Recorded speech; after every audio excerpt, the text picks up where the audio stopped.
Hi guys. Um, anyway, I was sitting here researching some things, and I thought I'd share it with you. And tonight, I decided to do, and I'm just going to read it to you. Okay. Um, I decided to start researching the Chinese zodiac signs and what their archetypes mean, and what their um, positive attributes are, and what their shadow side looks like. And so I decided to start with the monkey archetype because this archetype raised me, and um, it's also an archetype that is in my son's life as his in laws. So um, I'm just going to go ahead and read it. I added my own um, what I've experienced as well, so that's going to be included. So, in context of the Chinese zodiac, the monkey Shin is the ultimate alchemist and trickster. While traditional interpretations often highlight their wit, my observation taps into the shadow side of this sign's high intellect energy. Here's the breakdown of the archetype, incorporating the specific patterns of behavior that I've identified. The monkey archetype is the years 1956. They're born in these years: 1956, 1968. Let me say, start over: 1956, 1968, 1980, 1992, 2004, and 2016. The core energy of the monkey is metal, which represents sharpness, brilliance, and structure. When this energy is balanced, it is innovative. When it is warped, it becomes rigid and transactional. The positive qualities, the light side. When a monkey is evolved and secure, they use their traits to uplift intellectual agility. They can solve problems that baffle others, finding shortcuts through sheer cleverness. Magnetic charm. They are naturally gregarious, mm, and can make anyone feel like the most important person in the room. Adaptability. They are survivors who can thrive in almost any environment or social circle. The negative qualities, the shadow side. My description aligns with the unevolved monkey, who uses their brilliance to maintain a hierarchy where they always remain on top. Gatekeeping knowledge. As I noted, the shadow monkey views knowledge as power. To teach you would be to lose their advantage. They prefer to give you the result of their knowledge so you remain grateful rather than the tools so you can become independent. The illusion of altruism. They often perform acts of service, quote unquote, that come with invisible ledgers. These aren't gifts, they are loans with high interest. Relational opportunism. They may view relationships through a lens of utility. If a person, even a child, cannot serve their narrative or ego, they are seen as as a broken tool rather than a human being. Emotional infallibility. Because they are so clever, they can rationalize any behavior. This makes a genuine apology nearly impossible, as admitting a mistake feels like a total loss of status in their mental game.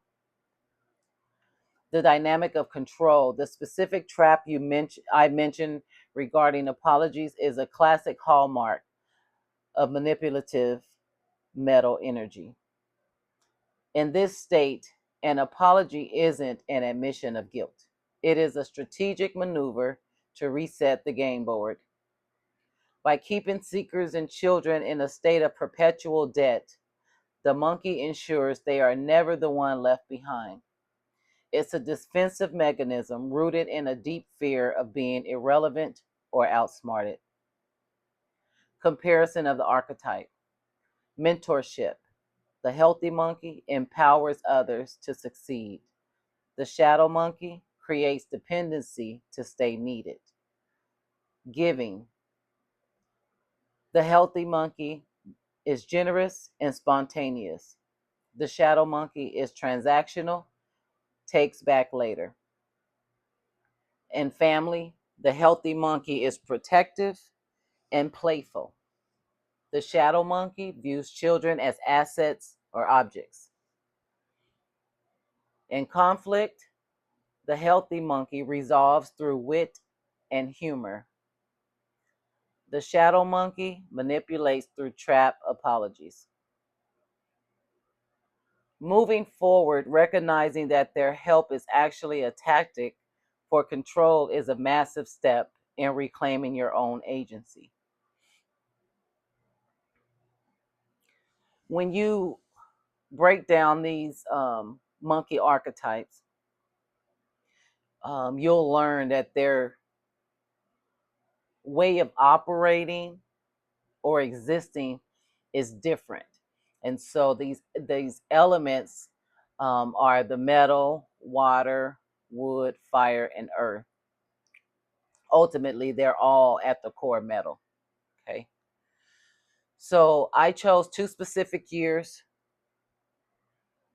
1956, the fire monkey.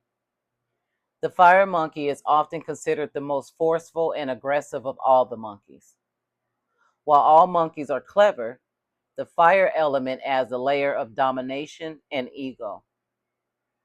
The narrative of superiority.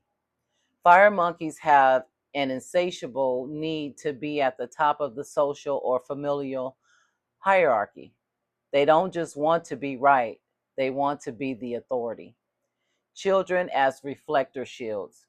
In their shadow state, they view their children's successes as a reflection of their own superior parenting, even when there was no actual parenting. If a child deviates from the fire monkey scripted narrative, it is viewed as a personal betrayal or a malfunctioning asset. The trap apology. Because fire is an outward reaching energy, their manipulations are often loud or dramatic. They may use performative guilt or anger to force a seeker or a child back into a submissive role. 1968, the Earth Monkey. The Earth Monkey is a different kind of challenge. Earth represents stability and foundations, but in a shadow state, it becomes possessive and heavy. The slow motion control. Unlike the fire monkey, who might explode, the earth monkey is the master of the long game. They build systems of dependency over decades. Their help feels solid and grounded at first, which makes the eventual taking it back feel more like a foundation cracking betrayal. The hoarder of knowledge. While the fire monkey wants the glory of knowing more, the earth monkey wants the security of knowing more. They treat information like a private vault. They give you just enough soil to plant a seed, but they keep the water for themselves so you can never fully grow without them. Transactional stagnation. They view people as fixed objects. To an earth monkey, you are a thing they have invested in, and they expect a lifetime return on that investment, regardless of your own needs or age. Comparison of the two energies. Primary driver, 1956 fire monkey is recognition and power. The 1968 earth monkey is security and possession. Their control style: the fire monkey is explosive and charismatic. The earth monkey is methodical and heavy. Their view of others: the fire monkey views others as tools for their legend, and the earth monkey assets in their portfolio. The taking back: the fire monkey usually takes back status or credit. The earth monkey usually takes back resources or support. The archetype of the objectified child: in both years, the common thread is the lack of empathy for the individual's autonomy. Because the monkey is naturally detached, it is a metal sign at its core. These elements can make them see people as pieces on a chessboard. The fire monkey wants to win the game. The earth monkey wants to own the board. In both cases, the child or seeker is never seen as a player in their own right. Protecting your energy from the shadow monkey requires a shift in how you view their help. Because their control relies on the illusion of support and implied debt, your defense must be rooted in emotional detachment and strategic boundaries. Here's how to insulate yourself for the specific tactics of the 1956 fire and 1968 earth archetypes. Neutralize the gifts, the debt trap. Shadow monkeys use generosity as a hook. For the earth monkey, this is often tangible: money, housing, physical help. For the fire monkey, it's often social: introduction, saving you in a crisis. The rule of cost: before accepting anything, ask yourself, am I willing to pay for this later with my silence, my autonomy, or a future favor? If the price is too high, decline the help. Lower the stake. If you must accept help, treat it as a cold business transaction in your mind.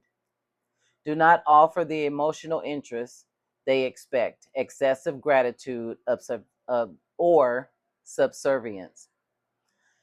The no debt mantra: remind yourself, a debt with strings is not a gift. A debt with strings is not a gift.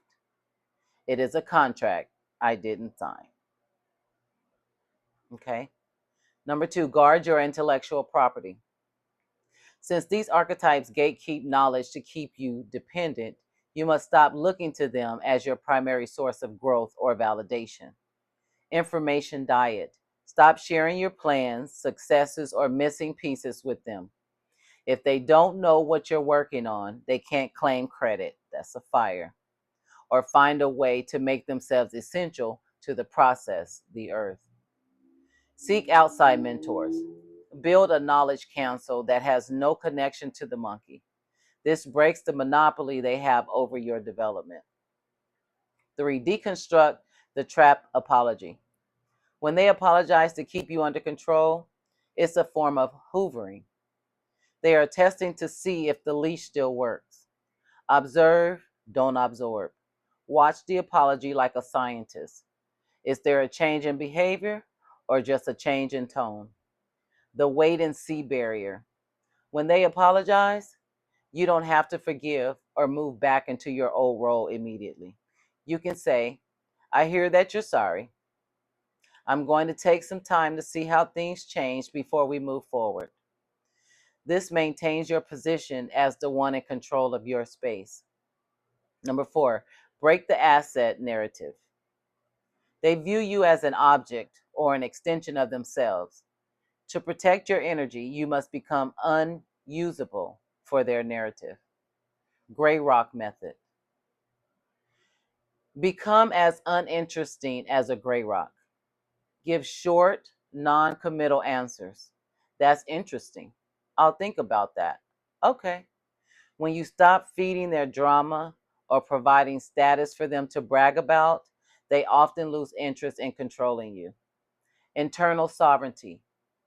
They never see you as a full human, but you must see them as a separate, limited individual. Their inability to see your humanity is their defect, not a reflection of your worth. Should I say that again? Their inability to see your humanity is their defect. It's not a reflection of your growth or your worth.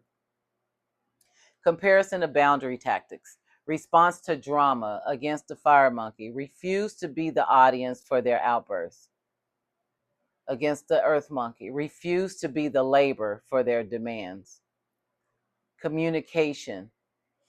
The fire monkey. Keep it brief. Don't give them a stage. The earth monkey. Keep it formal. Don't give them a foothold. Validation. For the fire monkey, stop seeking their approval or clout. And the earth monkey, stop seeking their stability or resources. Dealing with these archetypes is exhausting because they are metal signs. They are sharp and clinical. They don't mind the long game of manipulation. By withdrawing your emotional investment, you take away the fuel the fire monkey needs and the ground the earth monkey stands on. I hope this helps.